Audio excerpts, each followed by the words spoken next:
Perfecto. Pues seguimos entonces. Vamos a el número 2. El número 2 estamos estudiando, contestando a la pregunta, ¿quién es Jesús? ¿Quién es Cristo? En la clase de teología sistemática. Y ya explicamos el punto número 1. Vamos al número 2, que es el Señor. El Señor. ¿Quién es Jesús? Es el Señor. Y cuando hablamos de el Señor, estamos hablando de su soberanía. ¿Ok? ¿Qué significa que Jesús es el Señor? Estamos hablando de su soberanía. El título de Señor, cuando se colocaba antes de un nombre, le proporcionaba deidad, tanto para judíos como para gentiles. El vocablo Señor, como ya lo he estado mencionando, es la palabra griega kurios, con K, K-U-R-I-O-S. Kurios significa amo y señor. También kurios significa soberano. Amo y señor y soberano. El que gobierna todo, eso es el kurios, el que gobierna todo. Supremo en autoridad, dueño y digno de toda adoración. Amo y Señor, soberano, el que gobierna todo, supremo en autoridad, dueño y digno de toda adoración. Hoy en día, pues obviamente con el paso del tiempo este vocablo no tiene nada que ver con su significado original y su significado etimológico. Los emperadores romanos se hacían llamar a ellos mismos curios y al punto que los cristianos preferían morir antes de llamarle a uno de estos curios, antes de reconocerlos como Señor. Y precisamente esto fue lo que desató la persecución contra los cristianos, las matanzas que hubo. Ustedes seguramente han escuchado la matanza de Nerón, que mandó a quemar toda la ciudad con tal de matar, con tal de destruir, pues nada más y nada menos que a los cristianos. Lamentablemente la gente de ahora pues ya no lo entiende así. Se me borró el nombre de este personaje que está en la Biblia, que se paró en la plaza cuando estaban diciendo que César era el Curios y él dijo, no, no, yo no voy a doblar mi rodilla frente a César, porque el único Curios, el único Señor es Jesús. Y le dijeron, pues te vamos a matar y el mundo está contra ti. Y él dijo, pues yo estoy contra el mundo y mátenme. Que fue lo que pasó con Pedro, lo que pasó con Juan, lo que pasó con todos los apóstoles fue lo mismo. Te perdonamos la vida si reconoces que César es el Señor y Jesús no es el Señor. ¿Y qué hicieron todos ellos? Prefirieron morir y de maneras pues muy crueles, ¿no? A Juan lo exiliaron a la isla para que muriera de soledad, para que muriera de hambre, para que muriera de esquizofrenia y muchas cosas. A, a Pedro, parece que a Pedro lo lanzaron a los leones porque él en una de las cartas dice, yo ya estoy para los leones y lo mandaron, ¿verdad? A Pedro la historia, la Biblia no dice, pero la historia comenta que a Pedro lo iban a crucificar también, pero Pedro dijo, no, yo no soy digno de morir como mi maestro y pidió que lo crucificaran al revés. Otros de los apóstoles les cortaron la cabeza como Juan el Bautista, los aventaban a los leones hambrientos, los metían al Coliseo romano precisamente a luchar contra los gladiadores y que se los comieran, los metían los quemaban, les vertían aceite hirviendo, los amarraban con alguien ya muerto, con un cadáver, los amarraban, les ponían cepos y en calabozos oscuros y húmedos donde pues hacían sus necesidades ahí y no los alimentaban y era una muerte lenta, se iban pudriendo poco a poco, poco a poco. Entonces, pues ¿se imaginan que a ti te dijeran, no? Pues nada más di que el anticristo, que no sabemos quién va a ser, que el presidente fulano de tal o este personaje que nos sacó de la crisis mundial, de la pandemia y que ha hecho tanto por la sociedad, pues di que Él no es Dios, perdón, di que Jesús no es Dios y di que Él es Dios y te perdonamos la vida. Por ahí, pues recuerden que Apocalipsis habla de la marca de la bestia y que sin esta marca no vas a poder comprar o vender, no vas a poder hacer muchas cosas. Y este hombre, el anticristo, la Biblia dice que se levanta contra todo lo que sea Dios. O sea, él va a hacer señales, el anticristo, va a hacer algunos prodigios, incluso va a simular una resurrección. Esto es importante que lo sepan. Va a haber algún atentado contra su vida y pues va a aparentar que va a morir y van a dejar su cuerpo para que todos lo vean y al tercer día va a resucitar. Entonces, cuando Él resucite, él va a clamar que Él es Dios y Él va contra todo lo que sea Dios y quien lo va a avalar como un Dios a este anticristo va a ser el falso profeta. El falso profeta va a ser el que lo va a avalar como un Dios y el falso profeta es el que va a decir a toda la feligresía, ¿verdad? Pues miren, aquí está, resucitó al tercer día, tiene estos señales, estos milagros, se han cumplido estas señales de su venida, y lo digo entre comillas, de su venida, miren, se han cumplido esto, este es el Mesías, este es el hombre al que realmente, y lo vuelvo a decir entre comillas, estábamos esperando, y no este Jesús que han dicho los cristianos durante todos estos siglos. Entonces, cuando este hombre se levante, pues van a decir, pues adórenlo, les van a dar estatuillas, adoren a la bestia, y si no te pones su marca, no vas a poder comprar, no vas a poder vender, no vas a poder ir al súper, no vas a poder hacer nada. ¿Y qué van a hacer muchas personas? Pues van a decir, no, pues yo no puedo dejar a mis hijos morir de hambre, pues pónganles. ¿Y qué contraste con los cristianos del primer siglo que mataban a sus hijos frente a sus ojos? Ellos decían, no voy a cambiar. Jesús es el único Dios. Punto. Está duro, ¿verdad? Yo sé que ya dejé a 2, 3 así picados. ¿Cómo qué? ¿Cómo? ¿Este es el costo de ser cristiano? Pues sí, pero te invito a que estudies. Por ahí tengo algunos estudios sobre los tiempos que yo considero que suceden estas cosas, de la gran tribulación, de la ira de Dios, qué nos toca pasar, qué no nos toca pasar y todo esto, ¿verdad? Entonces, antes de que caigas en pánico, pues te invito a que veas eso un poquito. Ok, entonces estábamos viendo del Curios, ¿verdad? Y que pues hoy en día ya decir Señor es muy normal, es muy común, pero todavía en años, no tan atrás del siglo primero, pero hace unos años todavía decirle a alguien Señor era una muestra de mucho respeto. No cualquiera era Señor, era una muestra de mucho respeto, aunque se perdió el verdadero significado de la palabra curios, soberano, amo, Señor, gobernante. Eso significa. Vamos a Éxodo capítulo 20, por favor, versículo 2. Vamos a Éxodo 20, versículo 2, y en este capítulo dice así, yo soy Jehová tu Dios. Y ya vimos en el punto número 1 cómo Jesús es Dios, ¿verdad? Por eso cuando hablamos de Jehová, hablamos de Jesús. ¿Por qué en el Antiguo Testamento no se menciona Jesús? Porque en el Antiguo Testamento todo era sombra y todo era figura de la promesa que se hizo en Génesis 3. ¿Cuál promesa? Que la cabeza de la serpiente iba a ser aplastada. Entonces todo eran sombras, todo era figura. Y dice, yo soy Jehová tu Dios que te saqué de la tierra de Egipto, de casa de servidumbre.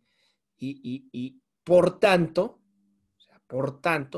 tengo el derecho de gobernarte. Es lo que se intuye cuando el libertador te liberta, ¿no? Te libertó, te sacó o te conquistó, por otro lado, de otra manera de verlo, te conquistó. Entonces, como yo te conquisté o como yo te liberté, esta es la base que tengo para ser, ¿qué? Pues tu gobernante, tengo ese derecho. ¿Y qué hizo él? O sea, fíjense, él tiene el derecho porque él hizo esto, pero también él nos redimió. ¿Qué significa redimir? Alguien que me diga qué significa redimir. Comprar, ¿no?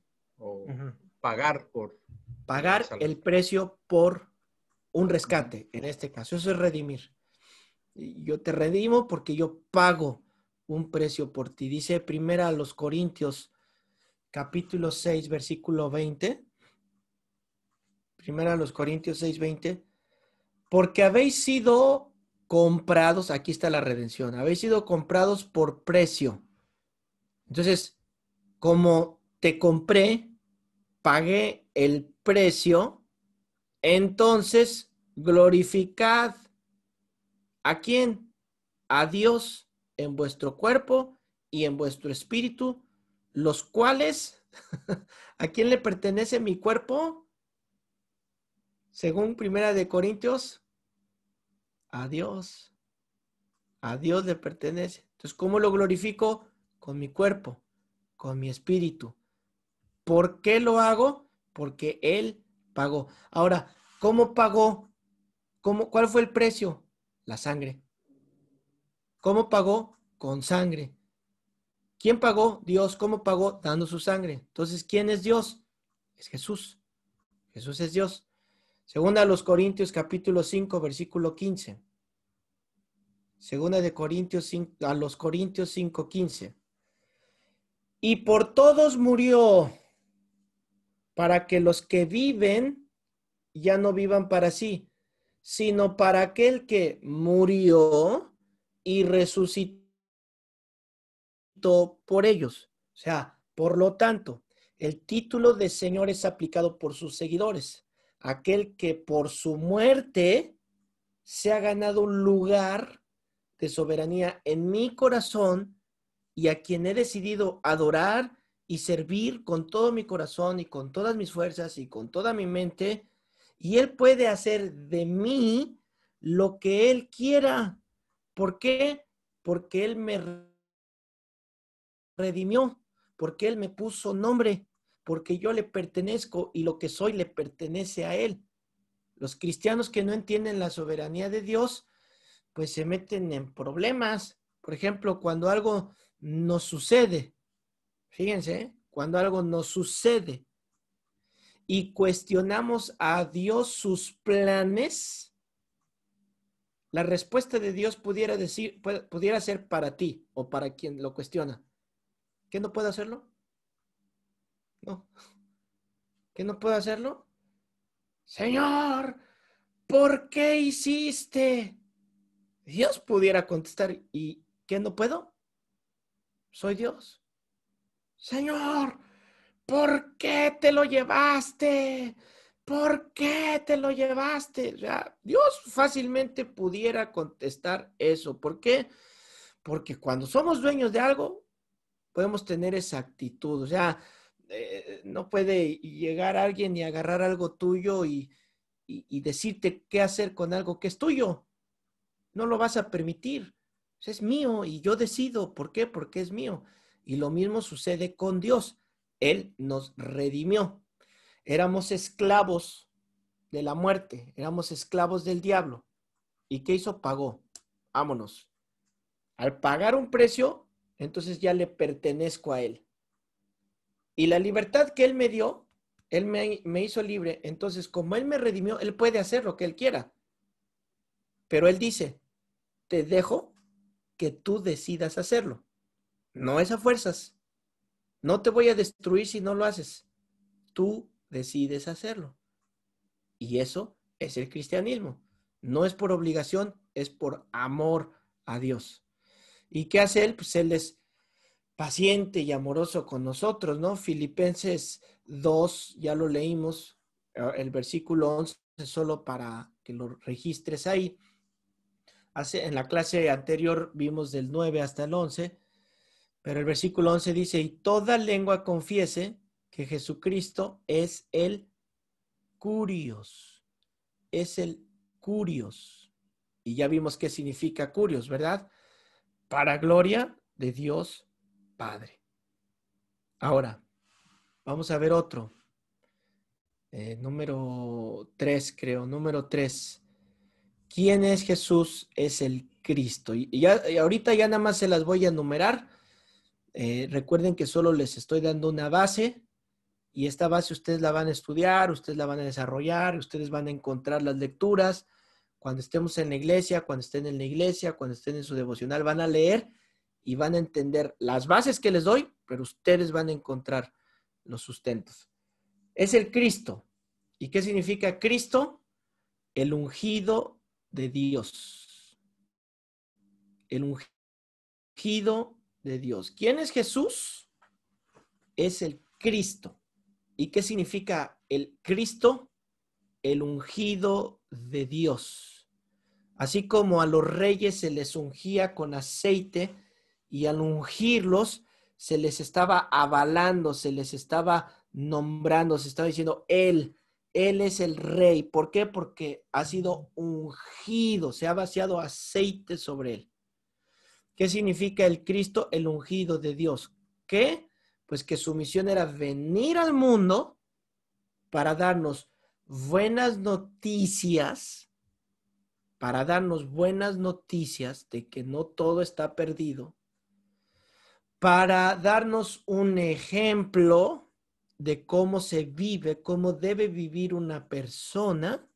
Para eso fue ungido, para ser nuestro ejemplo de conducta, de obediencia, de fe, de todo. Y también fue ungido para darnos el perdón de nuestros pecados. El perdón de nuestros pecados. Eso significa el Cristo, para darnos el perdón de nuestros pecados. ¿Ok? Vámonos, otro más. Rapidísimo. Número 4. Jesucristo es la palabra. ¿Quién me dice qué significa que Jesús es la palabra? Lo vimos en la clase anterior.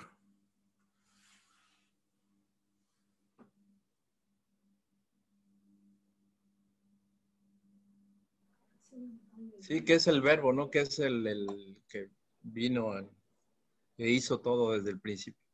El verbo. ¿Qué es el verbo? El verbo es la palabra. La palabra en acción. Eso es un verbo. La palabra, pero en acción. Eso es el verbo. Entonces, para mí es impresionante cómo la palabra da vida, la palabra de Dios da vida, y nosotros fuimos hechos a su imagen y su semejanza. ¿Qué significa? Que nuestras palabras dan vida también, dan vida. Tú dale vida a una persona. Obviamente no es una vida como la que Dios da, pero tú puedes animar a una persona. Tú puedes levantar a una persona cuando anda de capa caída, ¿verdad? ¿Por qué? Porque la palabra tiene mucho poder. Muchísimo poder tiene cómo te expresas, qué dices, va a dictar muchas cosas de tu vida. Por eso la palabra es tan importante. En este caso estamos hablando que Jesucristo es la palabra, ¿verdad? Por Él. Él dijo y fueron hechas todas las cosas. Número 5, Él es el Hijo del Hombre. ¿Quién me dice a qué se refiere cuando decimos el Hijo del Hombre? Ya lo hablamos en la clase anterior.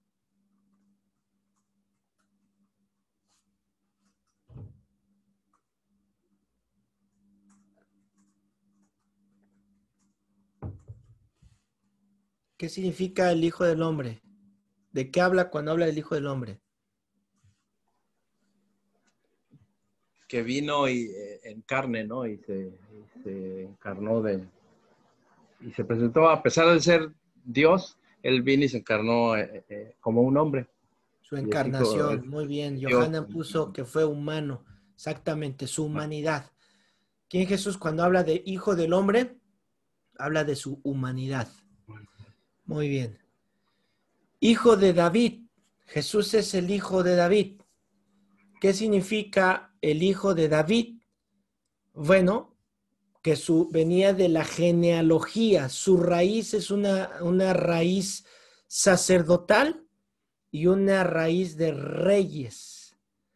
Fue, a pesar de que quisieron destruir, ay, es que esta historia es apasionante, no me va a dar tiempo, pues solo contárselas, ¿no? Desde Moisés, bueno, desde antes, cuando Satanás sabía que venía la raíz de la mujer, la simiente, el Cristo que le iba a vencer, trató de matar a todos los bebés, ¿lo recuerdan? Trató de deshacerse de ellos. Luego, cuando David, que venía de la raíz de David, Jesús, trataron de destruir a todos los descendientes de David, destruyeron a todos los descendientes de David, el enemigo Satanás, sabiendo que si los destruía a todos se acababa. Él pensó que ya, pero hubo una parienta por ahí que escondió a uno, Ocosías, ¿se acuerdan? Que escondió a Ocosías para que no lo mataran. Entonces, cuando el enemigo creyó que habían destruido a toda la raíz de David y que ya no había manera, ya se perdió el linaje de David, de repente, dramáticamente y como de película así, de Hollywood, ¿no? De Oscar, digna del Oscar, de repente aparece siempre así, quedó una raíz de David, Ocosías, ¿no? Entonces todos los planes del diablo se destruyeron. ¿Cómo? ¿De dónde salió este hombre? Y se conservó la raíz de David.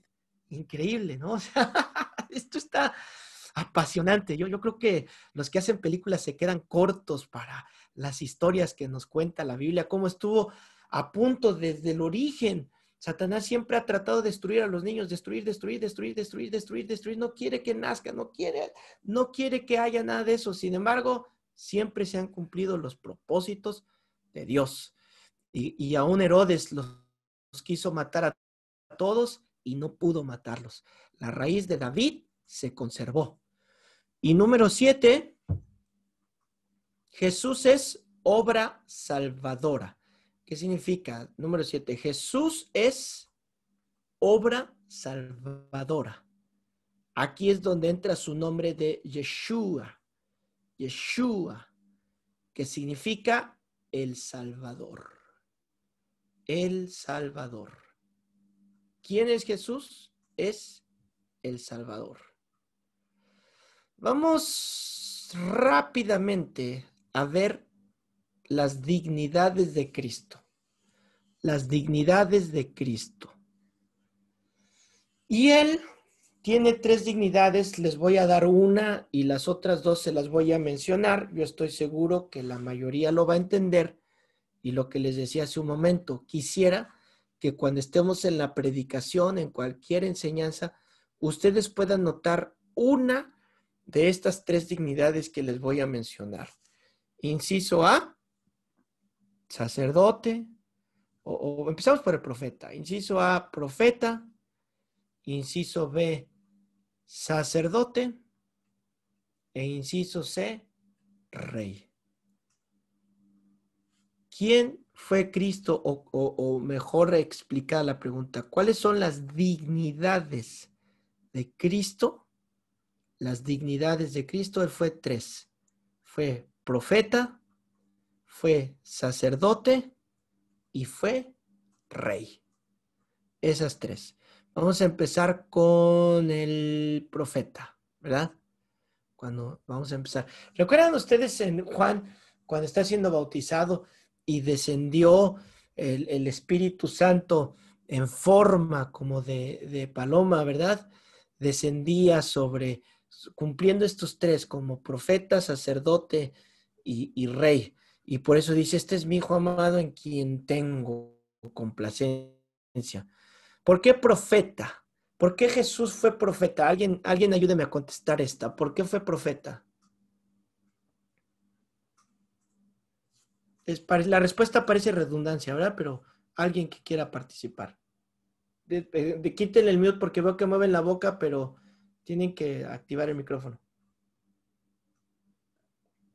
Liz, te veo desesperada contestando y no le quitas el micrófono ahí. Creo que es porque vino a revelar que se había cumplido esa promesa que se había hecho al mundo, una promesa salvadora, y que él traía el mensaje de buenas nuevas para la humanidad, para la salvación de nosotros, la humanidad. Creo. ¿Alguien más por qué es profeta?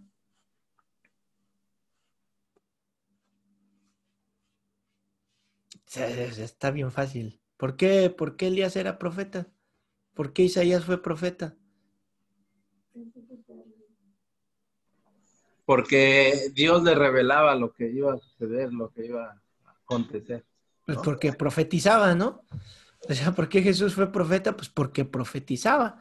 Él profetizó y todo lo que profetizó se cumplió. Menciónenme 3 profecías que él haya dicho y que se hayan cumplido.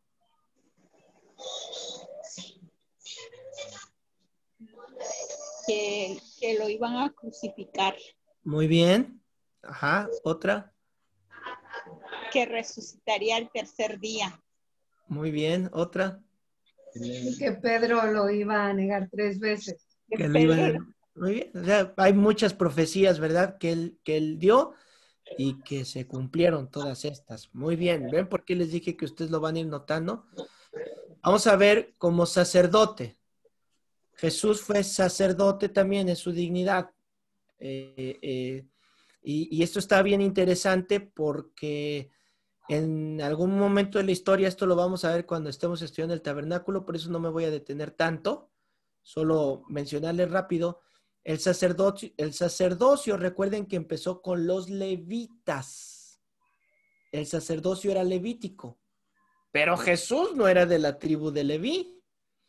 ¿Cómo puede ser sacerdote si no era de la tribu de Leví?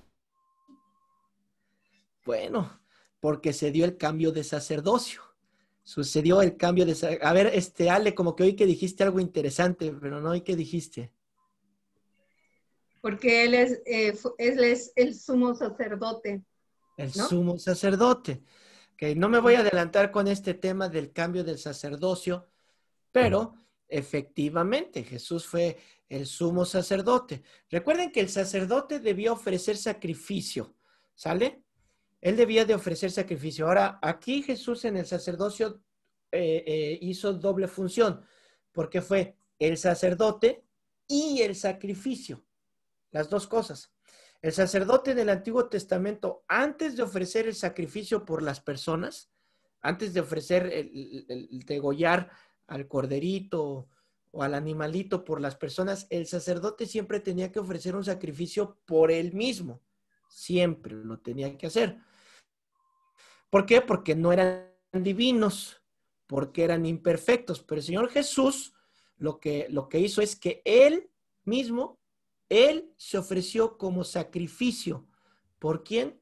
Por todos. Y Él ofreció el sacrificio. Vamos a ver Hebreos 2. Hebreos 2. Si se están aburriendo o se están durmiendo, me avisan y le cortamos, ¿eh? Hebreos 2:17.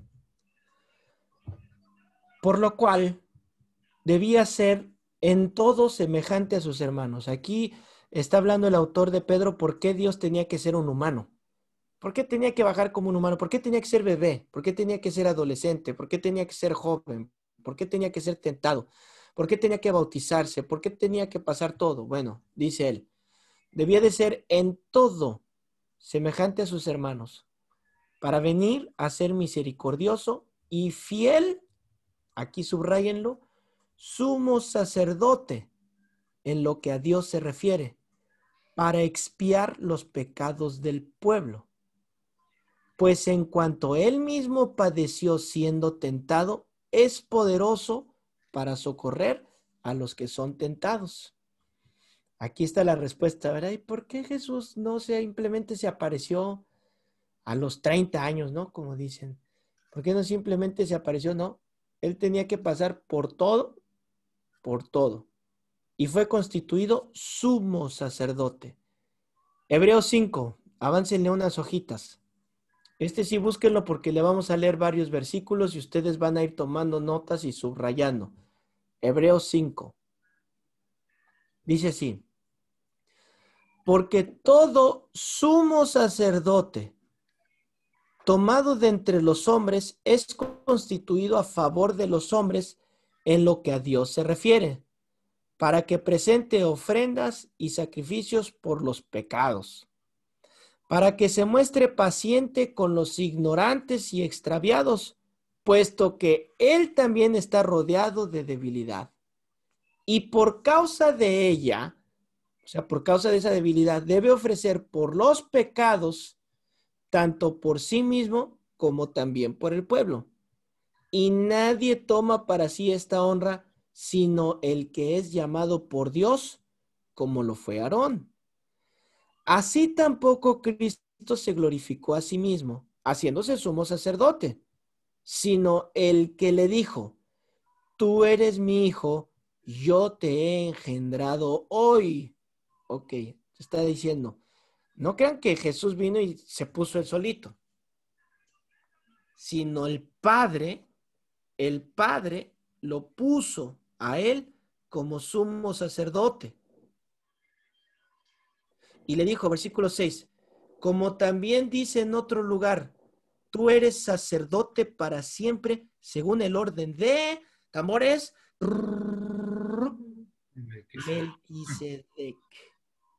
Melquisedec. Entonces, según el orden de quién es Jesús, sacerdote de Melquisedec. Y Cristo, en los días de su carne, eso está padre, ¿verdad? El ungido, Dios, en el tiempo que fue humano, eso es lo que dice, en el tiempo de su carne, ofreciendo ruegos y súplicas con gran clamor y lágrimas al que le podía librar de la muerte, fue oído a causa de su temor reverente. Y aunque era hijo, por lo que padeció, aprendió la obediencia. Y habiendo sido perfeccionado, vino a ser autor de eterna salvación para todos los que obedecen. Y fue declarado por Dios sumo sacerdote según el orden de Melquisedec. Ahora, ¿quién fue Melquisedec? ¿Qué tiene que ver Melquisedec aquí? ¿Quién fue Melquisedec? Vamos rápido para recordarlo. Y vamos a terminar con esto. Tipo de Jesucristo. Es el que le ofreció las ofrendas a Abraham en la guerra, regresó de la guerra. El rey de Salem. El rey de Salem, a quien Abraham le ofreció. ¿Y de dónde apareció Melquisedec en la historia? ¿Cómo apareció Melquisedec en la historia? Después de que derrotaron, ¿no? No me acuerdo ahorita quién, pero fue la primera ofrenda que se dio, ¿no? De botín de guerra fue la primera. Sin madre. Se le entregó. ¿Y la Biblia describe de dónde vino Melquisedec? Sin genealogía. Nada más de repente fin de apareció. vida, no, hecho semejante al Hijo de Dios, Tipo de permanente sacerdote para siempre. Ok, vamos a leerlo. Capítulo 7, versículo 1. Porque ¿De qué, perdón? Este Melquisedec, rey de Salem. ¿Qué significa rey de Salem? Bueno, ahorita lo vamos a ver en el versículo 2.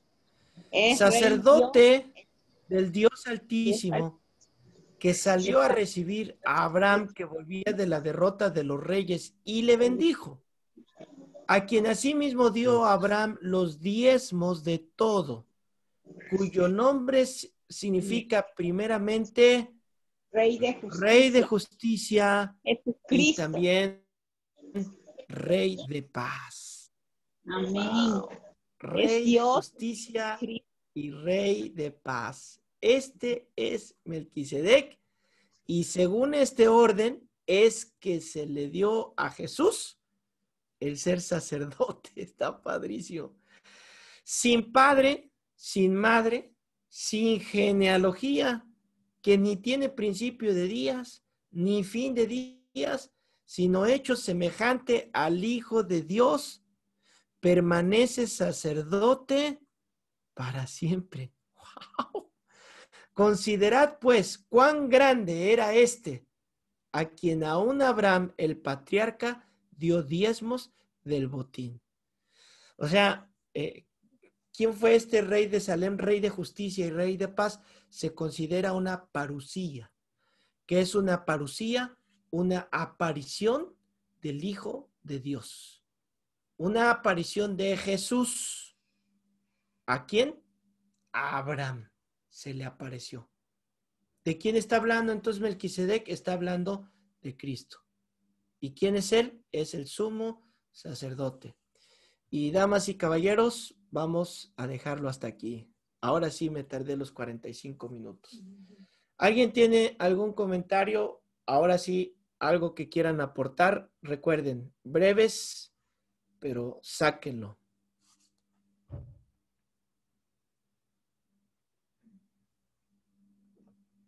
¿No? O tienen un muy buen maestro o ustedes son muy inteligentes que todo lo saben.